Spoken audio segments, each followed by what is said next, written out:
Israel mengintensifkan serangan udara mereka di sepanjang akhir pekan kemarin yang menewaskan puluhan warga sipil Palestina.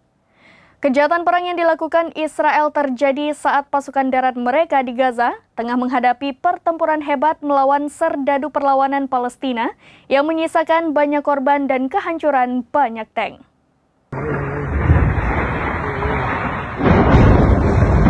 Israel intensifkan serangan udara mereka sepanjang akhir pekan kemarin dan menewaskan puluhan warga sipil Palestina. Kejahatan perang yang dilakukan Israel saat pasukan darat mereka di Gaza menghadapi pertempuran hebat melawan serdadu perlawanan Palestina menyisakan banyak korban dan kehancuran banyak tank.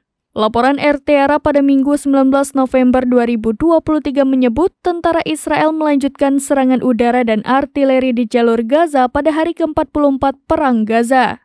Adapun pasukan darat Israel disebut keteteran menghadapi perlawanan dari sejumlah milisi pembebasan Palestina di beberapa wilayah di jalur Gaza termasuk lingkungan Al-Zaitun dan Kem Jabalia.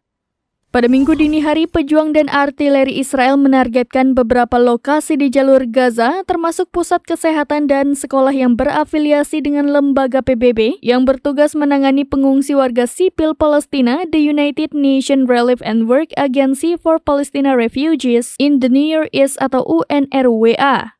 Pesawat Israel melakukan serangkaian serangan dan penembakan di jalur Gaza Utara di kawasan Tal Al-Zatar, sekitar Rumah Sakit Indonesia, Kem Jabalia, wilayah sekitar pemakaman Bet Lahia, dan kawasan Qalibu. Sementara tembakan artileri Israel dilaporkan menargetkan Masjid Al-Amin Muhammad dan rumah-rumah di sekitarnya, menyebabkan korban luka dan kehancuran di tempat tersebut. Tembakan hebat dilaporkan terjadi di dekat Rumah Sakit Baptis di kota Gaza, mencatat kalau tentara Israel sengaja membom daerah padat penduduk untuk menggusur mereka. Demikian informasi terkini Syederalun, saksikan terus berita lainnya di kanal YouTube Serambi News, website dan Facebook serambinews.com. Download Tribun X sekarang, menghadirkan lokal menjadi Indonesia.